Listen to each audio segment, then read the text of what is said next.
Believe it or not, back in the day, many moons ago, the New York Times was a respectable and professional newspaper. It wasn't the biased, propaganda machine it is today, whose sole purpose is to destroy President Trump. As a matter of fact, back in 1984, they predicted that Trump would be our nation's greatest president. Was that the last time they got anything right? From 100% fed up, the New York Times had no idea in 1984 that a piece taking a deep dive into the life of an upcoming billionaire would eventually resurface as confirmation of just how perfect a fit President Trump is for this time in America. We pulled out the highlights for you below, but the entire article is incredible. Who could have predicted in 1984? Well, it seems that the New York Times described brilliant businessman Donald J. Trump as a great future president of the United States. The expanding empire of Donald Trump. Donald, hey, Donald, Donald, apostrophe. The men were yelling, eager to call him by name. A storm front of cigar smoke was gathering above the hotel ballroom, packed elbow to elbow for a breakfast hour sports forum with a crowd that included some of New York's most wealthy, powerful and famous men. He has no public relations agent. His competitors wonder how this can be, but watching him at the sports forum provided an explanation. While executives of the other teams told the audience about problems of negotiation and arbitration, about dirty restrooms inside their arenas and street crime outside, and about attempting to move the Mets in the right direction. He said further that he would continue to create chaos for the NFL, and, by the way, that he planned to build a domed stadium in New York. Donald Trump was electrifying the room. The rat-a-tat-tat revelations, dropping names of star NFL players and coaches he would sign in a matter of hours. It is not yet 9 a.m. Spending a day with Donald Trump is like driving a Ferrari without the windshield. It's exhilarating.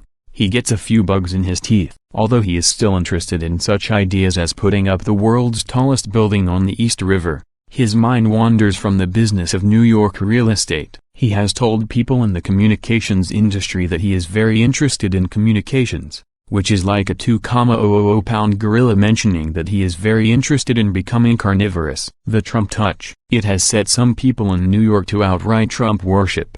They call him a real estate genius who has helped lead the city out of the darkness of the mid-1970s into a new era of glamour and excitement. Mr. Trump does not take exception to that. Many urban affairs experts view the developers as saviors of our post-industrial cities. With manufacturing leaving, says George Sternlieb, director of the Center for Urban Policy Research at Rutgers University, and with federal and state aid diminishing, our cities desperately need the rich. Cities are tending to fall into two categories: cities of consumption and cities with no economic base.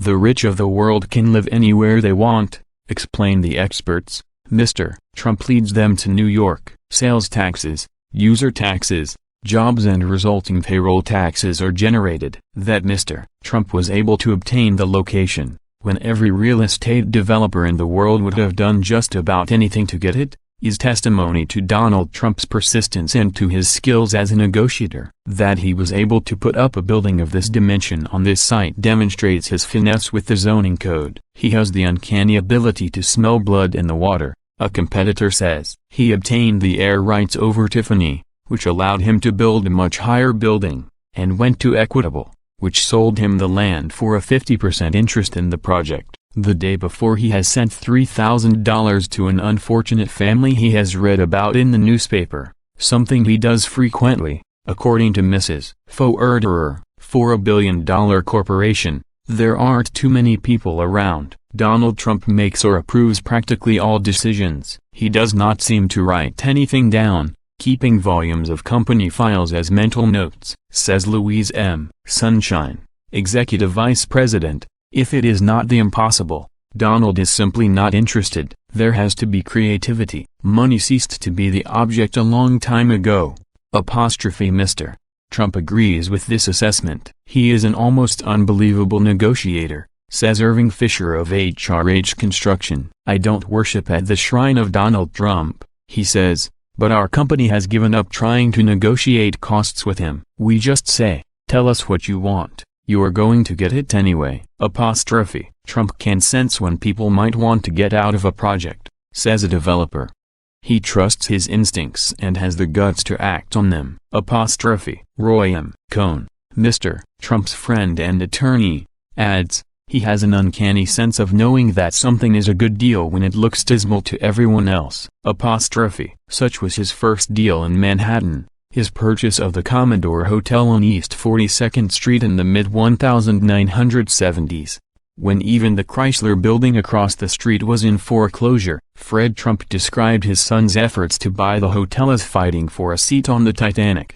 But, Donald Trump says, I saw all those people coming out of Grand Central Terminal, and I said to myself, how bad can this be? He completely renovated the hotel, reopening it as the Chrome and Glass Grand Hyatt Hotel. He had moved in quietly, sending 14 different people to purchase 15 parcels of land and keeping his name out of it. If the seller was Italian, says Mr. Trump, we sent an Italian something he probably did not learn at the University of Pennsylvania's Wharton School of Finance, where he received a B.A. in economics in 1968. He bought and sold a few pieces of real estate in Philadelphia when he was bored with classes. It's in his genes, says Fred Trump, explaining his son's success in real estate and recalling his 3 sons growing up on construction sites and in rental offices. Donald Trump is the Michael Jackson of real estate, says Mr. Fisher. We've been dealing with him since he was 16. He was an old trooper at age 25.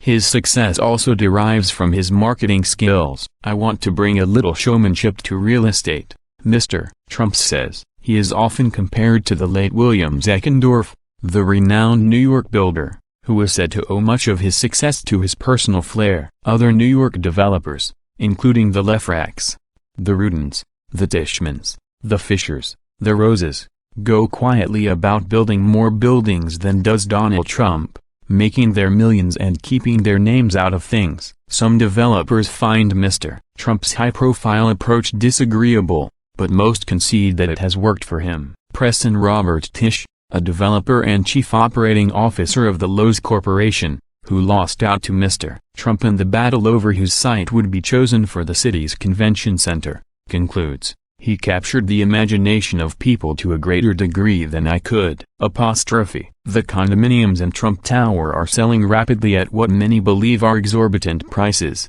while less costly units in Museum Tower, for example, another super luxury building a few blocks away, are not. According to a marketing study of 4 such buildings made by the Prudential Insurance Company of America, Donald Trump seems to be the only person in New York who knows how to market super luxury apartments. How do you sell a 1-bedroom apartment costing as much as a line item in the Department of Defense budget? You sell them a fantasy, Mr. Trump explains. He deserves full credit for his success, says another builder. He spent $1 million on the waterfall in Trump Tower. No one else would have done that. If the building fails, everyone will say, well sure, what jackass spends $1 million on a waterfall? What sets Trump apart, says Ben V. Lambert, a real estate investment banker, is his ability to pierce through the canvas and get things done. He gets projects literally off the ground while others are having meetings and doing feasibility studies. But his real skill is putting together complex pieces of the puzzles,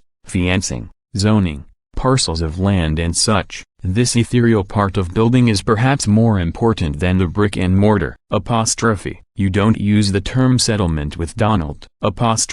Mr. Trump does not place patience on his list of virtues. Workmen confirm a story that he paid $75,000 to truck several 40-foot trees from Florida to Trump Tower, where a tunnel was built into the building so the trees would not be damaged by frost. The 3,000-pound trees were then installed in the lower plaza of the atrium. Mr. Trump did not like the look. He ordered the trees removed, and, when workmen balked for 24 hours, Mr. Trump had the trees cut down with a chainsaw. He speaks slowly and softly and in the same casual manner to eminent architects and business moguls as to the coffee and sandwich vendor outside his casino hotel. He is said, by acquaintances, to be generally even-tempered and rarely seems ruffled. He is not given to unkind remarks and is nearly always in a positive frame of mind. I never think of the negative, he says. All obstacles can be overcome. He talks boastfully about his projects, but is uncomfortable talking about himself. He does not smoke and does not drink alcohol. He plays golf and tennis regularly. His wife describes him as an all-American boy who likes country music best and prefers a steak and baked potato to anything called cuisine. His father pulled Donald Trump out of a prep school because he didn't want his son growing up with spoiled kids with $40 ball gloves, sending him instead to military school. His father bragged at the sports forum that he had taken the subway and saved $15 car fare. Mr. Trump seems to have maintained a detached view of his flood of fortune and publicity. He frequently mentions that all of the attention and success may well be fleeting. His friends say that he is not yet fully cognizant of his station. He loves to go to 21 for lunch and be impressed with all the wealthy, powerful, famous people, says an acquaintance. He doesn't quite realize that he's one of them. After dusk, he rides through the city on his way to the last appointment of the day, enjoying the lights that make the whole city sparkle like the inside of Trump Tower. He talked about his plans for the future, as much as anyone who operates on spontaneous combustion can. Asked to explain, he adds, "What does it all mean when some wacko over in Syria can end the world with nuclear weapons?" He says that his concern for nuclear holocaust is not one that popped into his mind during any recent made-of-television movie. He says that it has been troubling him since his uncle, a nuclear physicist, began talking to him about it 15 years ago. His greatest dream is to personally do something about the problem and, characteristically, Donald Trump thinks he has an answer to nuclear armament. Let him negotiate arms agreements. He who can talk people into selling $100 million properties to him for $13 million.